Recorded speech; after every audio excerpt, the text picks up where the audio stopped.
Shalom Aleichem for Shabbat Ekev. Mishnah Yomi continues in chapter 5 of Bava Kama, Mishnah Gimel Dalet today. Yesterday we started the chapter talking about the famous case of the cow versus the ox, and that's on page Mu in the Gemara, which was the last words of the cow, or maybe the words she said when she was attacking the ox to defend her newborn baby.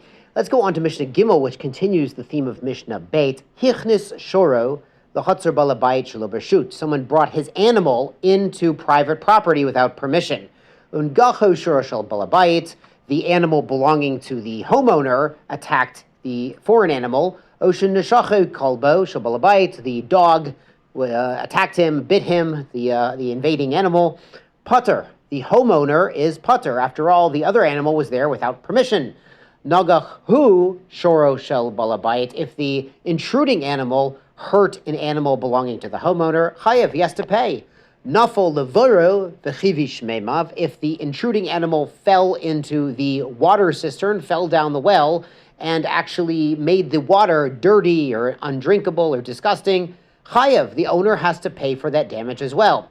Hayaviv obnoi litocho, now what if Nebuch, the father of the homeowner or his son, was down there in the well, maybe cleaning it out, maybe digging it deeper, and Nebuch was killed by the falling, intruding animal, Mishalem et HaKofer. The owner must pay the kofer. Again, this is an atonement payment, a ransom payment, if the animal causes a death of another person. Im hichnis bershut, but if the animal was entering with permission, Bala Hatzer Chayev, the owner of the property who let them in, must pay if something happens to the animal that's now there with permission. Rebbe Omer, this is Rebbe Yehuda Hanasi, the compiler of the Mishnah. Rebbe says, Bekulon Eino Chayev, in all of cases, the homeowner, the owner of the property, is not liable ad shekabel alav lishmor, until he explicitly accepts responsibility. So if the homeowner says, yeah, you can come on in, you can put your pots down, that's not enough for him to be liable until he says, yes, I will look after them, I'll protect them, I'll watch them, until he actually accepts responsibility. Rebbe says the homeowner is not chayev. This is a sensible opinion because we are, it's logical that people are allowed to have other people come into their property or bring their possessions or animals to their property without assuming full responsibility for them. The Rav Barnura brings the halacha is like Rebbe, the property owner has to accept responsibility to be liable. And also he says kulan, this even goes back to these cases in Mishnah Bet yesterday. Let's go on to Mishnah Dalet. Shor shahaya mitkoven lechavero. An animal was trying to attack its fellow animal, v'kika et isha, and accidentally struck a pregnant woman, v'yotzu yiladea, and God forbid she had a miscarriage due to the injury from the animal. Pater midmei vladot. The owner of the animal does not pay the value of the fetus, the value of the potential offspring. Now, they would, of course, pay damages to the woman herself, but that value of the fetus, they do not pay. The Adam, now the Mishnah contrasts, a person, shahaya mitkoven lechavero, was trying to punch his friend, they're having an argument, vehikat isha, and Nebuch hit a pregnant woman, God forbid, yatsu yiladea, and she miscarried as a result. Mishalem dmei vladot, has to pay the value of the offspring. Now, this is a explicit verse. It's a pasuk in the Torah. It's in Shemot, Exodus chapter 21, verse 22. It says, if a man is trying to hit a man and hits a pregnant woman, and there's a problem due to that, then he pays the value. So that's only by a man and not by an animal. Ketzad, Mishalem Dmei Vladot, how do we assess the value of the offspring, the potential offspring in this case? Shomin et Isha, Kamahi Yofa, Ad Shelo Yolda, we would assess the value of such a woman before she gave birth. If she was a Shifcha Kananit and was eligible to be purchased, the rights to her labor to be purchased, how much would someone pay for the rights of the labor of such a woman, before she gave birth?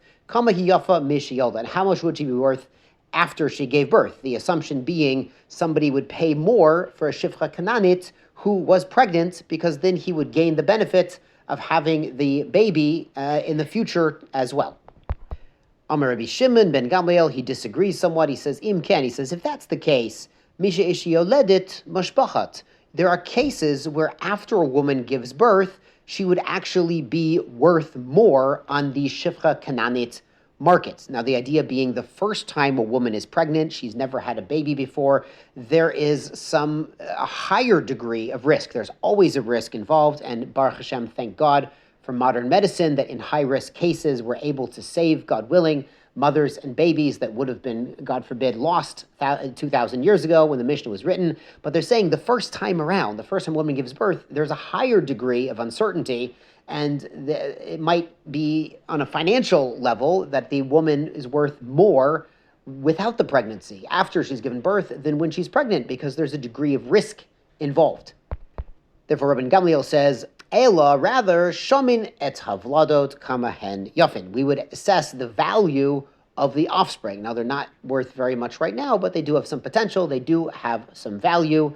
V'notin labol, and we give it to the husband. As we've talked about in Ketuvot, in Kedushin, in a married couple, the husband is in charge of the bank account, and of course he has Torah obligations to feed and clothe and provide for his wife and family. But since he runs the bank accounts and the expenses, so we'd give him the value, and of course he will take care of his wife accordingly. Ve'im ein lo bal, if she has no husband, lo ten yorshov. You'll give it to the heirs of the husband, because again, they're the ones on the hook because of the ketuvah to make sure the widow is taken care of.